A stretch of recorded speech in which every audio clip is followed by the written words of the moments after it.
Hi, everyone. Mark Lichtenfeld, Chief Income Strategist with the Oxford Club. This is your state of the market. You know, the word drip has a negative connotation. It can be an insult like, well, that guy's a real drip, or it can mean a leak or not enough water.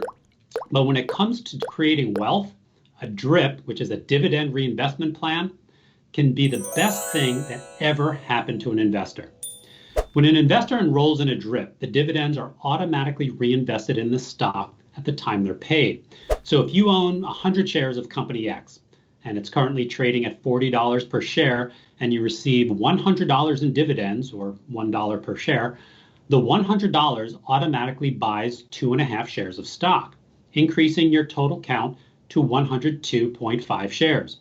Next quarter, if the dividend stays the same, you'll receive $102.50, which will automatically purchase even more shares, and so on and so on. Now, the magic of compounding starts off small, but with enough time, it generates a huge amount of money. It's like a train that pulls out of the station slowly and then gains momentum and races down the track. Eventually, that once sluggish train will take miles to stop.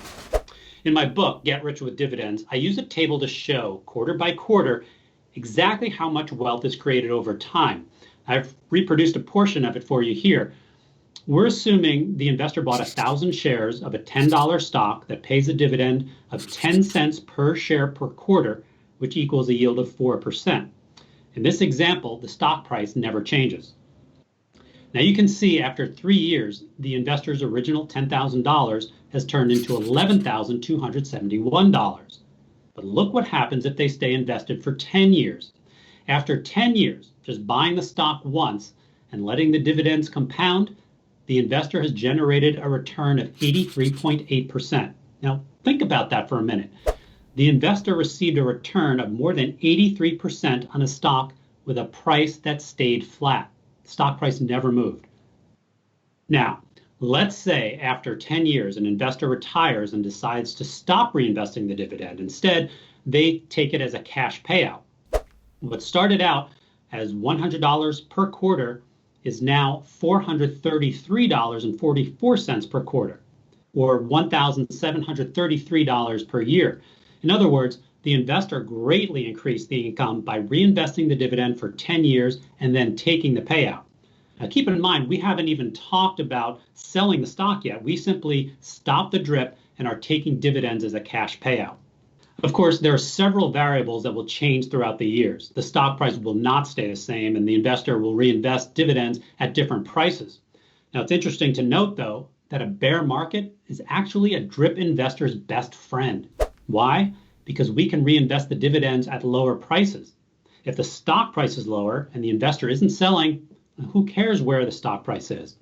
If we're reinvesting the dividend, we should pray for a bear market. Get on your hands and knees and pray that prices go lower. That way, we get more stock at lower prices, which generates more dividends, which buys more stock, which generates more dividends, and you get the idea. The other variable besides stock price is the size of the dividend. If the investor owns a stock that grows its dividend every year, which is what I call a perpetual dividend raiser, the higher payout buys more stock, which spits out more dividends. The best part about reinvesting dividends is that it's easy and free. The easiest and cheapest way is to enroll your dividend-paying stocks in a drip with your broker. Most brokers offer the plan for free. All you do, call them up and tell them you want all or specific stocks enrolled in a drip, and that's it. Each time you're paid a dividend, it will automatically buy more shares of stock. Now, many companies offer drip programs of their own. However, most of them charge for the privilege, and often you have to pay a fee to set up the account and then pay a fee every time you reinvest the dividend, and then they charge you a fee when you sell your stock. In almost every situation, I recommend handling your drip through your broker. It's nearly always cheaper and much more convenient to have all of your stocks in one place rather than having to keep tabs on drip accounts for each individual stock.